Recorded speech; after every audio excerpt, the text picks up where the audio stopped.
You just want to step out of it, to step out of the whole race, the whole business. The monstrosity of being alive overwhelms you.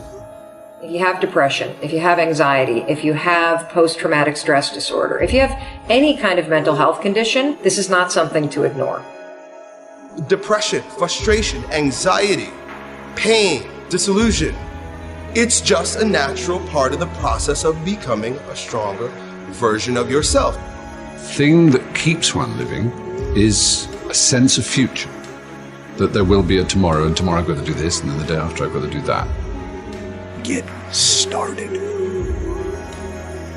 And I'm going to tell you right now, it won't be easy. It will be hard because life is hard. That's what life is. With depression, one of the most important things you could realize is that you're not alone. I've been places and someone has said, well, you lost an arm and a leg, so you have a right to be depressed. And I stopped them. I was like, depression is real. No matter what you're going through right now doesn't mean that it's not going to end. I think too often we think about the stresses that we're dealt with right now, and we think that there's no light at the end of the tunnel.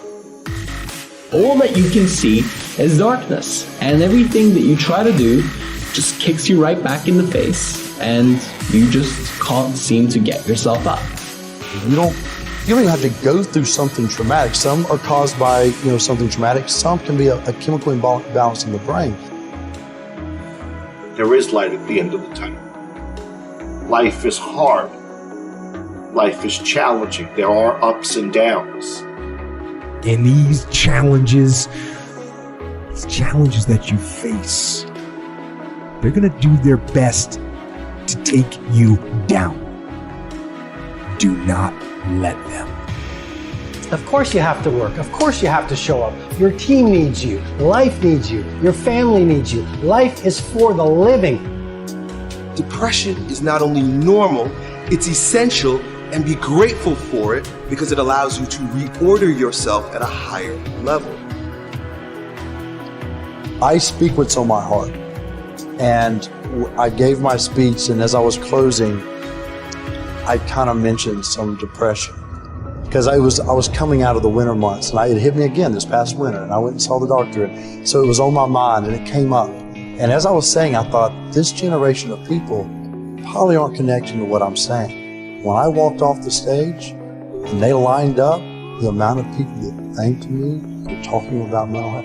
And here I was, I thought they didn't want to hear. I thought I was stepping out of line.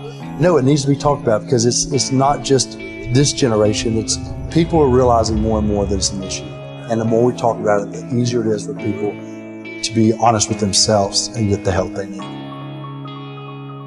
Line up those problems and confront them. Face them.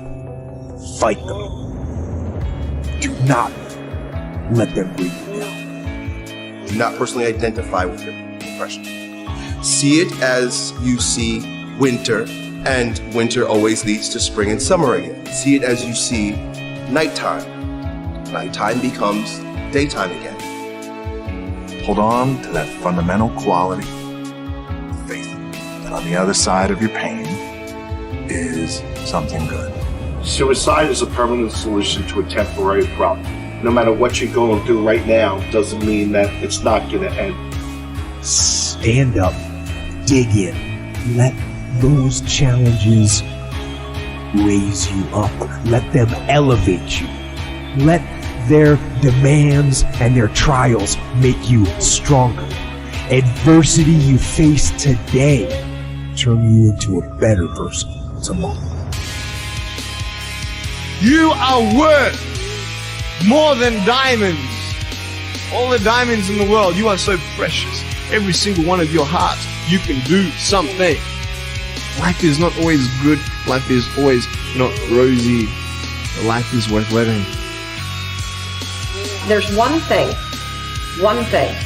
that if you did every single day, it would make an extraordinary difference in whatever mental health issue you're struggling with. and that is exercise. And the reason you've got to exercise every day is because what we know about human beings is that when you physically move, your physiology changes, and that changes your brain.